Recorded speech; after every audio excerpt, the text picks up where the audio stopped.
My name is Ed Lindley. Today I will interview Ed Bagley, a veteran of World War II. This interview is part of the Veterans Oral History Project. The interview is being conducted in the Riley County Office Building located at 115 North 4th Street in Manhattan, Kansas. The camera operator for the recording is Dana Doddridge. Today's date is 14 October 2003. Ed, can you tell us something about your oral history, where you grew up? Yeah. I was born in Oklahoma in 1914, little town of Morris near Muskogee. My father had gone down there from Michigan to go into the banking business. My mother had gone there from Missouri to teach school. We went to California in the 1920s when I was about 8 or 9 years old. Finished my high school out there, and I went to UCLA, only lived a couple of miles away from UCLA.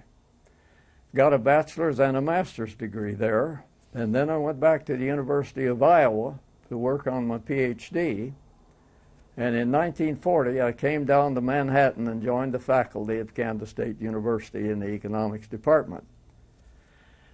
And including military and other leaves, I have been associated with that department until my retirement in 1983.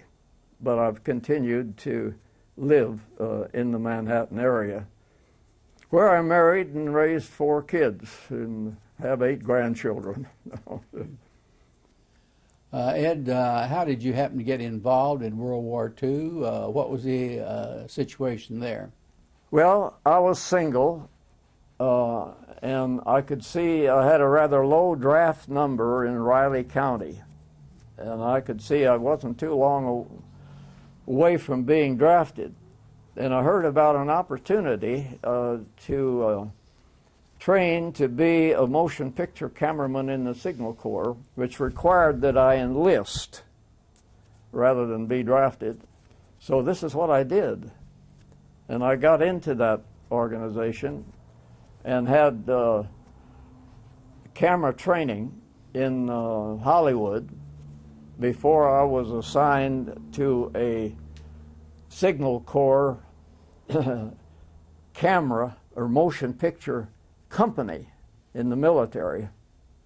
And then I was sent back to Camp Crowder, Missouri for basic military training, and we were shipped around to various places so we could learn something about the different types of military activities, the infantry and the cavalry and the artillery and the armored, because we were going to be photographing these things, you see, because I was a motion picture cameraman.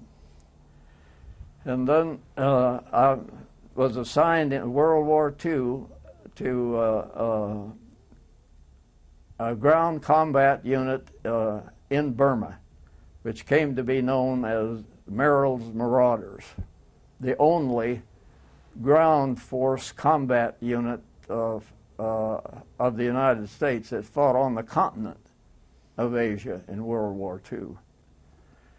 And I was with them during a campaign which they, along with the allies, British allies and others, were pushing the Japanese back south into Burma, partly to reopen the Burma Road, which they were using to supply China after the Japanese closed off all the Pacific Ocean access to China. China was our ally, of course, and the Japanese closed that road, the Burma Road, for a while, and our mission was to, with other allied forces, was to push them back. And in the interim, they continued to supply China by flying over the hump, so-called, over the mountains into China. And I was attached to this ground force unit, 5307th Composite Unit, which came to be known as Merrill's Marauders, after General Merrill, who was the commander of this unit. And they worked in conjunction with the other Allied forces to push the Japanese back in Burma. How about your training? Apparently you felt you had good training by the time you got over there. Yeah, I had pretty good photography training. Yeah. Yes. Now, our company, we were a whole company, and we had laboratory units that processed the films. And on assignment, we'd take these pictures and then send them back to the company headquarters where they would do the processing. Now, in my case, as a motion picture cameraman, they did not process the motion picture films there in India and Burma where I was assigned. They sent these back to New York. But they did process the still photographs that were taken by cameramen. Now, we operated as a unit which consisted of 2 motion picture cameramen, 2 still cameramen, and a leader. And my unit was one of those that was assigned to this combat unit in Burma, Merrill Marauders. Did you ever get to meet Colonel Merrill? Oh, yes, I sure did. Can you tell us something about many his times I have a photograph here of now Merrill was underneath General Stilwell, who was the overall commander of the Allied forces in that area. Then here's a picture taken in Burma with Merrill on the right here and Stilwell on the left. I didn't take that picture, but the still cameraman with my outfit did. Yeah.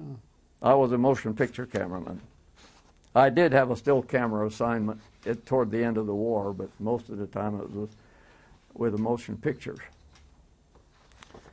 And this was a pack outfit operating on jungle trails where there weren't any roads. And here's a picture of me. I had to carry my own pack, and I had a weapon. And when we were not stopped to fight or to take pictures, we just hiked through the woods. And it was a pack outfit. We had Army mules who carried supplies, and my camera and the film was on the mule when I was not using it. We had a mule. We called him Photo Joe, our mule, you know, with my unit, yeah. And then there's another similar one.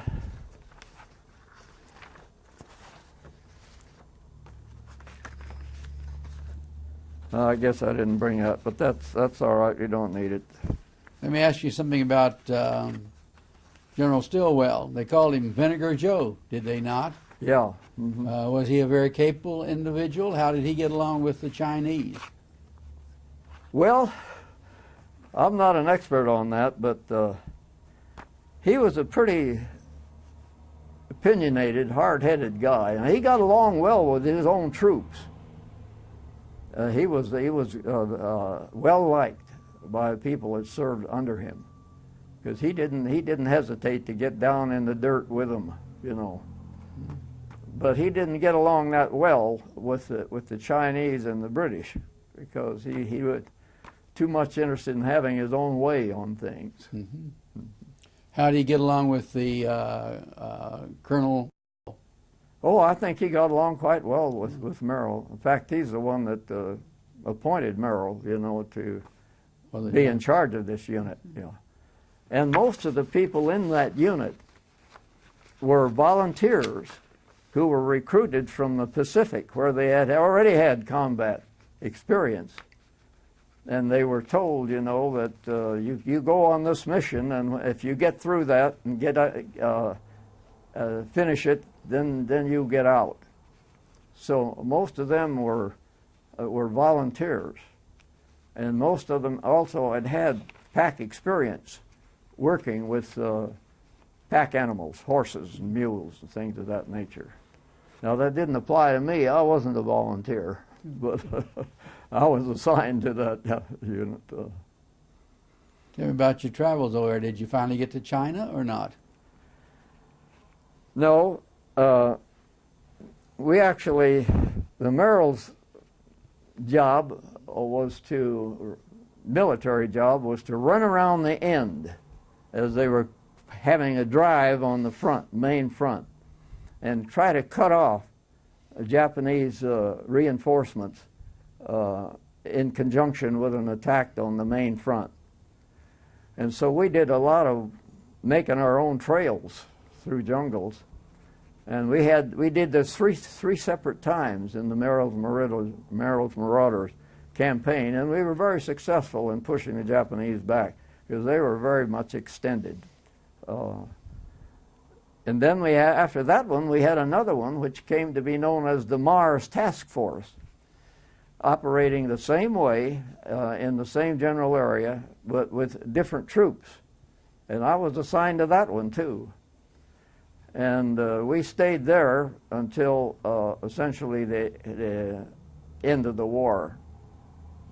Then I went back to India and joined my company, and I had an assignment to go with the American brass to Singapore, where the whole Southeast Asia surrendered to the Japanese in Singapore.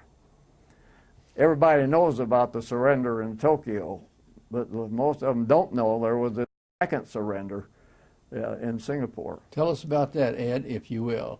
You were at that surrender ceremony. Yes, I was. I was on the plane as the only cameraman with the American brass that went down there to be represented. And this is a picture I took of the surrender ceremony in Singapore. And this shows Lord Admiral Louis Mountbatten, who was the whole overall Allied commander in the India-Burma theater. And this shows him addressing the crowd at the surrender ceremony in Singapore in 1945. And then American General Raymond Wheeler is at the right front here. And then you see there are other representatives of the French and the Dutch and the British that were all involved in that. Now, the surrender in Tokyo Bay took place in August. When did this surrender take place? September. September. Just a little after the one in Tokyo. Yeah. Mm-hmm. What's your opinion of Lord Mountbatten? He was the overall commander. Yeah, well, we never saw him really, except in places like that at this big deal at the surrender in Singapore. I never heard anything very bad about him. Mm-hmm. Ed, I noticed in that other photograph you were armed with a carbine, and I notice here that you've been decorated. Can you tell us something about your decorations, about your combat ribbons?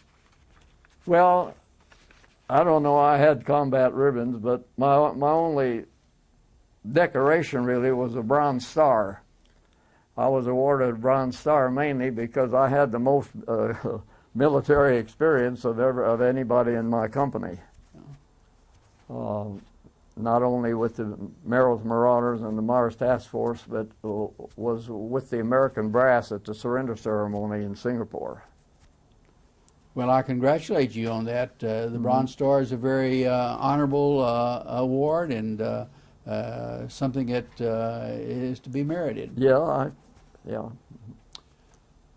I still have my old Army uniform, not the one I wore in the jungle, but the khaki, you know, and I've got these medals and ribbons on there. Were you anxious to come home when it was over? Sure was. Yeah. How was this determined? How did you come home? How did this come about?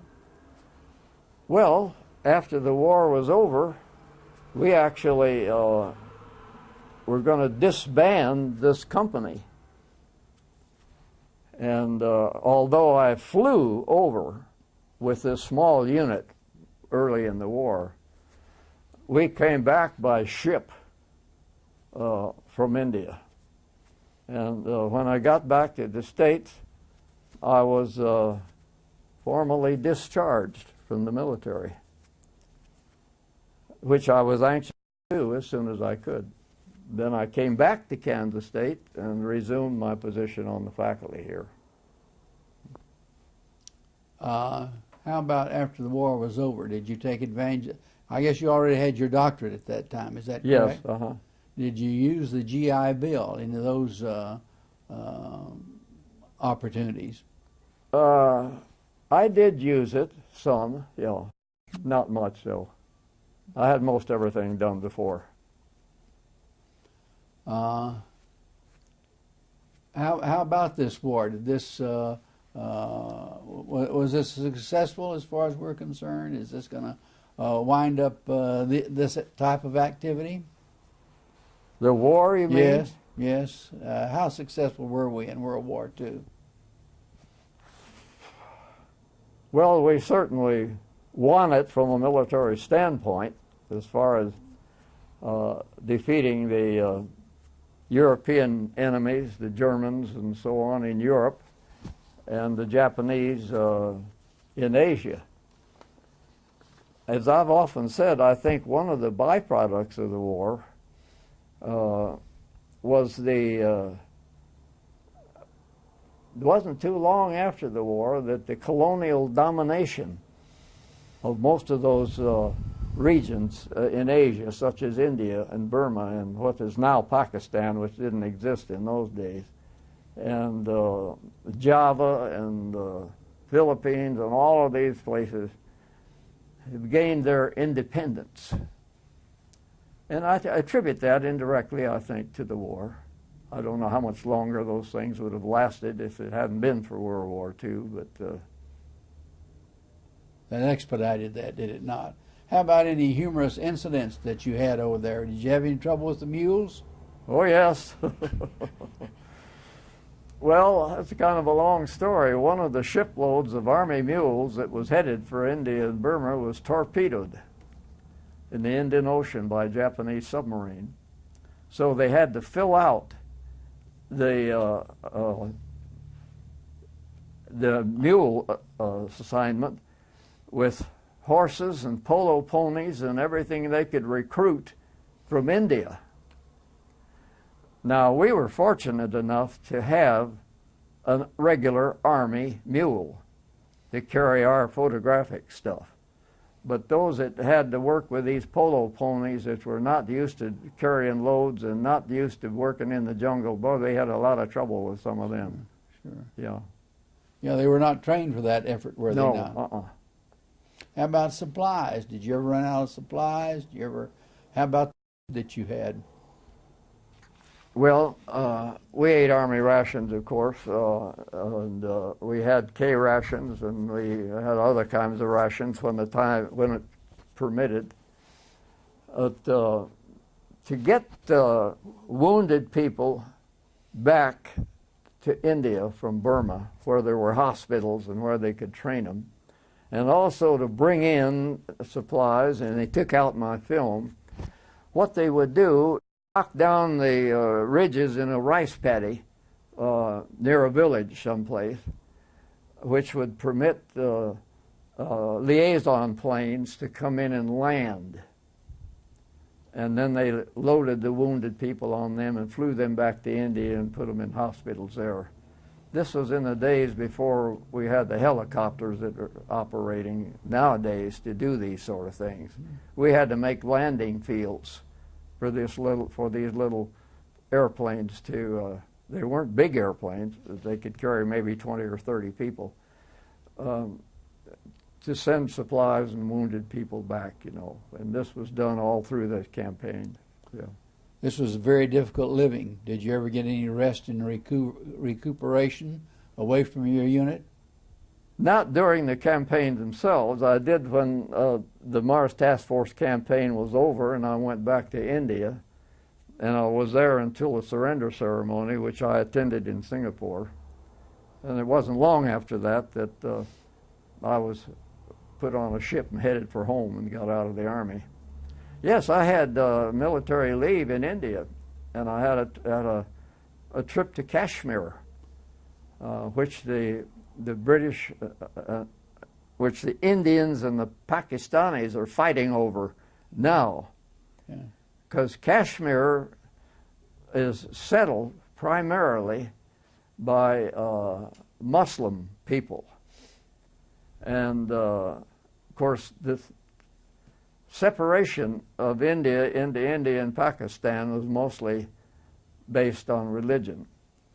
The western part became Pakistan and is mostly Muslim, and the eastern part is India and mostly Buddhist and Hindu, you know. But they're still fighting about Kashmir because Kashmir was left in India, although most of the inhabitants were Muslims. And India and Pakistan have been quarreling over this for some years. They still haven't got it settled. They've had a couple of wars over there over Kashmir. Yes, they have, and India doesn't want to give up Kashmir, but the Kashmiri people think they ought to be a part of Pakistan. They're mostly Muslims. Yeah. See. We're about ready to wind this up, Ed. Have you got anything else you'd like to tell us about your service? Oh, no, I guess not. I think I did tell you that I was never wounded. I did contract malaria and got jungle sores. I guess everybody got them pretty much. I was in the hospital in India with malaria, and I had several recurrences of malaria after the war, but I haven't had any now for quite a few years. I've finally thrown that off, I guess. Did you make any lasting friendships with people while you were in the service that you still retain? Yes, mostly other photographer people that were in the same company with me. And I'm still in contact with one or two of them, but many of them are gone now. That's after a long time ago. Yeah, 60 years ago. Ed, we want to congratulate you on your service, and I'm sure that this was a great period in your life, and I agree with you that we won the war, and it's due to people and like you and your efforts, so we thank you very much. Well, it's interesting, and I'm glad to help. Yeah. Okay, you're through, okay? You ready for somebody else?